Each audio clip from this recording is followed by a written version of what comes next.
கிறிஸ்துவுக்குள் பிரியமானவர்களே, இந்த நாளுக்கான மாலை நேரம்னா அப்போஸ்தலனாகிய பவுல் கொரிந்து சபைக்கு எழுதிய 2ஆம் நிருபம் 7ஆம் அதிகாரம் 13ஆம் வசனம். 2 கொரிந்தியர் 7:13, 2 கொரிந்தியன்ஸ் 7:13.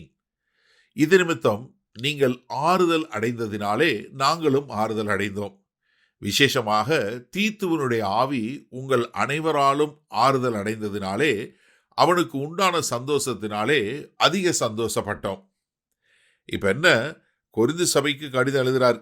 கொரிந்து சபை கடிதம் கேட்ட உடனே அங்கே ஒரே பிரச்சனை, சபையில் ஏற்கனவே ஒரு பிரச்சனை, அதுக்காக ஒரு கடிதம் எழுதுறாரு. அதை கேட்டு ஒரு பெரிய இது ஆகுது. இப்போ அந்த சபை எப்படி இருக்கு என்று பார்த்து வருவதற்காக தீத்துவை அனுப்புறார். அங்கே தீத்து போறார். தீத்து போய் அங்கே அவங்களுக்கு அவருடைய வாஞ்சையும் அவங்களுடைய இருதயத்தையும் எடுத்து சொல்லி எதற்காக அப்போஸ்தலனாகிய பவுல் இதை சொல்றாரு, எது தேவனுடைய வசனம் என்ன என்பதை அவர்களுக்கு எடுத்து சொல்ல போது அவர்கள் ஆறுதல் அடைகிறார்கள்.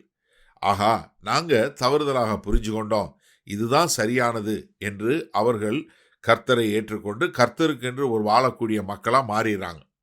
அதனால அவர் என்ன சொல்றாரு, நீங்க ஆறுதல் அடைஞ்சிங்க, அதனால என்ன அடைஞ்சாரு, தீத்து ஆறுதல் அடைஞ்சாரு. அப்போ தீத்துவனுடைய ஆவி என்ன பண்ணுச்சு, ஆறுதல் அடைந்தனால அவருக்கு சந்தோஷம் உண்டாச்சு. அப்போ சந்தோஷம் உண்டான உடனே அப்போஸ்தலனாகிய பவுலை பார்த்து சொல்றாரு, ஐயா நீங்கள் கடிதம் எழுதுனீங்க, அந்த கடிதத்தை பார்த்து அவங்க மன துக்கம் அடைஞ்சாங்க. ஆனால் அது மனஸ்தாபப்பட்டு அவர்கள் மனம் திரும்பி இன்றைக்கு கனி கொடுக்கக்கூடிய மக்களாக வந்திருக்கிறாங்க. அவங்களுடைய வாழ்க்கை மாறி இருக்கிறது.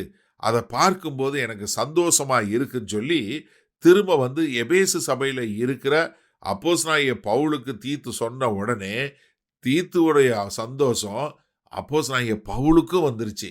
ஆஹா, நான் உங்களை துக்கப்படுத்துவதற்காக எழுதினேன், ஆனால் அப்போ எனக்கே மனஸ்தாபமாக இருந்துச்சு.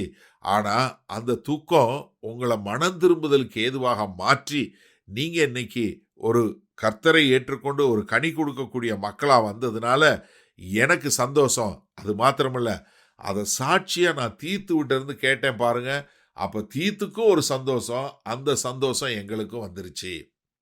நீங்கள் ரோமாபுரி சபைக்கு எழுதும்போது ரோமர் 15ஆவது அதிகாரம் 32ஆம் வசனம் சொல்லும்போது என்ன சொல்றாரு, நீங்கள் தேவனை நோக்கி செய்யும் ஜெபங்களில் நான் போராடுவது போல நீங்களும் என்னோட கூட போராட வேண்டும் என்று நம்முடைய கர்த்தராகிய இயேசு கிறிஸ்துவின் நிமித்தமும் ஆவியானவருடைய அன்பின் நிமித்தமும் உங்களை வேண்டிக் கொள்ளுகிறேன்.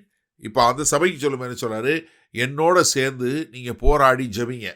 இப்போ அதே மாதிரி இங்கே உங்கள் சபையில் நீங்கள் சந்தோஷமாக இருக்கிறீங்க, அது எனக்கு சந்தோஷத்தை கொடுக்குது, அதனால நான் சந்தோஷமாக இருக்கிறேன். அப்போ பாருங்க, ஒரு ஊழியக்காரனுடைய மன வாஞ்சியும் மன விருப்பத்தையும் தீத்து கொண்டு போய் அழகாக எடுத்து சொல்லி அங்குள்ள மக்களை மாற்றி அவர்களை தேவனோடு இசைவாய் நடத்தின ஒரு காரியத்தை நம்ம பார்க்க முடிகிறது. சரி, இந்த நாளில் இந்த வசனத்தை நம்ம எப்படி எடுத்துக்கொள்வது? இன்றைக்கு என்ன பிரச்சனைனா, முன்னாடி அப்போஸ்தலனாகிய பவுல் தீத்துவை அனுப்பிச்சார் ஒரு சபைக்கு. போய் அந்த சபை எப்படி இருக்குன்னு பார்த்து அவங்கள ஆறுதல் சொல்லி அவங்கள சரி பண்ணிட்டு வான்னு சொல்லி. இன்றைக்கி அப்படி அனுப்ப முடியுமான்னா தெரியல. ஏன்னா பாதி பேர் என்ன ஆகுது, அவங்க போகிற இடத்துல இன்னும் குழப்பத்தை கொண்டு வர்றாங்க, இல்லை மக்களை திசை திருப்புறாங்க, இல்லை ஏதோ ஒரு பிரச்சனையில் கொண்டு போய் விட்டுறாங்க. யார், நிறைய பேர் நீங்கள் எப்படி இருக்காங்கன்னா ஆரோன் மாதிரி தான் இருக்கிறாங்க. மேலே கர்த்தரோட வந்து மோசை இருக்கும்போதே கீழே கண்ணுக்குட்டி செஞ்சு மக்களை குஷிப்படுத்தக்கூடிய ஒரு மக்களாக தான் நிறைய பேர் இருக்காங்க. எங்கே தீத்துவை போல ஒரு உண்மையான ஊழியர்கள் எங்கே இருக்கிறாங்க? இது என்னை குறித்து அல்ல, இது பவுலை குறித்து அல்ல, இது தேவனும் தேவனுடைய ஜனங்களை குறித்தது என்ற நோக்கம் இன்னைக்கு ஊழியக்காரங்கிட்ட இல்லை. மாறாக ஊழியர்கள் எல்லாம் என்ன பண்ணுறாங்க, தங்களுக்கென்று ஒரு ராஜ்யத்தையும் தங்களுக்கென்று ஒரு கோட்டையும் தங்களுக்கென்று ஒரு ஆலயத்தையும் கட்டுகிறாங்களே ஒழிய கர்த்தருக்கென்று ஊழியம் செய்கிற ஊழியக்காரர்கள் மிக மிக குறைந்து கொண்டே போகிறாங்க. அது நம்ம விசேஷமாக இப்போ வருகிற இந்த நாட்களில், இந்த சமகாலங்களில் நம்ம பார்க்குறோம்.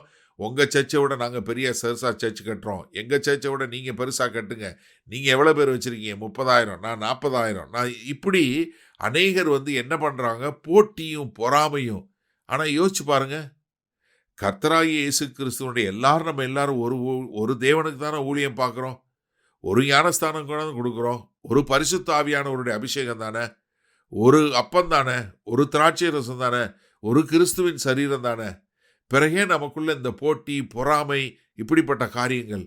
மாறாக நாம் ஏன் ஒருவரை ஒருவர் உற்சாகப்படுத்தி நம்ம எல்லாரும் இப்படிப்பட்ட ஐயா தேவனுடைய நோக்கம் நிறைவேறணும், அந்த தேவ நோக்கம் நிறைவேறுவதற்காகத்தான் நம்ம எல்லாரும் கை கோர்த்து நிற்கிறோம் என்று சொல்லக்கூடியதா தீத்துக்கு பவுலுக்கு ஒரு தீத்து இருந்தது போல நீங்க யாருக்கு அப்படிப்பட்ட ஒரு நல்ல ஒரு உபயோகமுள்ள ஊழியக்காரனா இருக்கிறீங்க?